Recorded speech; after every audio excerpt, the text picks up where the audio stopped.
Magandang araw sa inyong lahat. Ako nga pala si Chini Milano, ang mag-aaral ng Global Reciprocal Colleges. At ngayon, ang ikikwento ko naman sa inyo ay patungkol kay Kuneho at Bagong.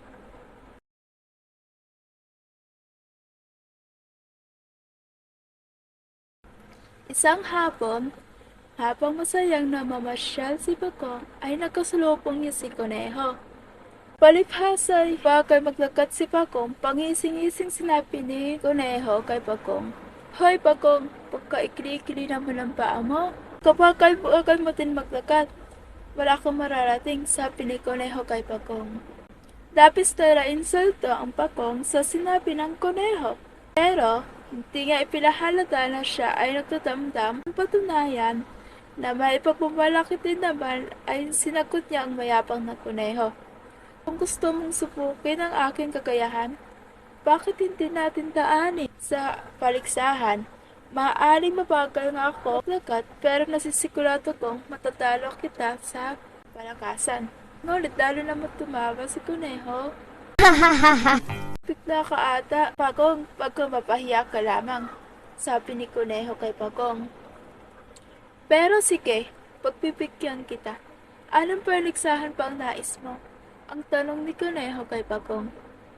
Para magkasalupukan tayo, bukas pagsikat ng araw, magkarera tayo, patungo sa puntok na iyon. Itinuro ni Bagong ang puntok kay Kuneho. Tuwang-tuwa si Kuneho.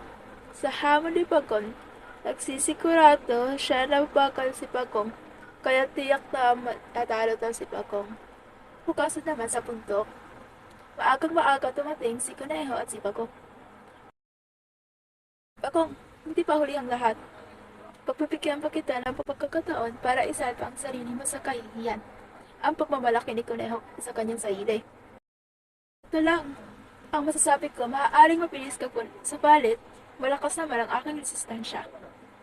Sabi naman ni Kuneho kay Bagong, o siya sige, umpisahan na lang natin to. Ikaw na ang mabibilang, pinahudyat na pagsimula.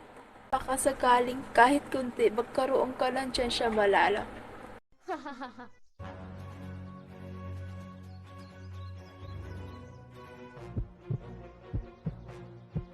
Isa, dalawa, tatlo, takbo. Magkasabay lang humakbang ang dalawa. Mabilis na nagpa-lundag-lundag si Kuneho. Halos ilang minuto lang ay maroroon na siya agad sa bundok. Nang lumingon siya, ay nakita niyang sa malayo pa si Bagong. Habang patuloy lang sa mabagal ang paglalakad si Bagong, sinampandala ni Kuneho ang kanyang pagpapahinga nung makita niya si Bagong kasi layo pa. Halos mainip natin si Kuneho sa paghihintay nang makita niya si Bagong sa kanyang likuran. Ilang ulit na siyang napahinto-hinto pero wala ni alino ni Bagong. Palibhasa, malaki ang tiwala niya sa sarili. Mabuti pa ay mamahinga muna ako. Malayo pa naman si Bagong. Isa pa, pagod na rin naman ako. Wala akong dapat ikabahala dahil nagkalayo ang akwat naming dalawa. Naupo si Kuneho sa ilalim ng isang puno at dahil sa kapakuran, hindi niya na malayong siya ay nakaitlip.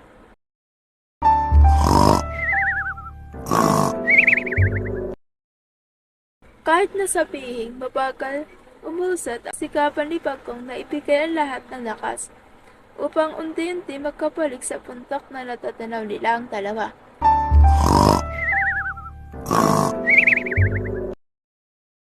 Nagsumikot sa pag-usat ang pawisang si Bagong hanggang sa mataanan at malampasan niya ito. Palupok na ang araw nang makising si Kuneho. Tinatanaw niya si Papa ng puntok sa pagkaakalang dun pa rin si Bagong. Subalit, ngunit wala pa rin. Sinimulan niya mulit tumakbo at naging kulot niya nang maabutan niya si Bagong malapit na sa tuktok ng puntok. Agad itong magtatatalon paitaas ang Kuneho upang maunahan si Bagong. Tumakbo nang walang pahinga sa pag-asang maunahan siya ni Bagong.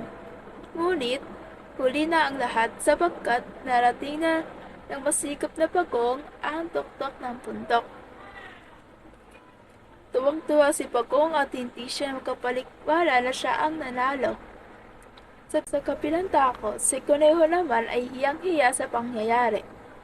Humingi siya ng paumanhin kay Bagong sa ginawa niyang pang-iisulto at pagmamaliit dito. Simula noon ay naging aral nito kay Kuneho na kailanman ay hindi niya dapat maliitin ang kanyang kapwa.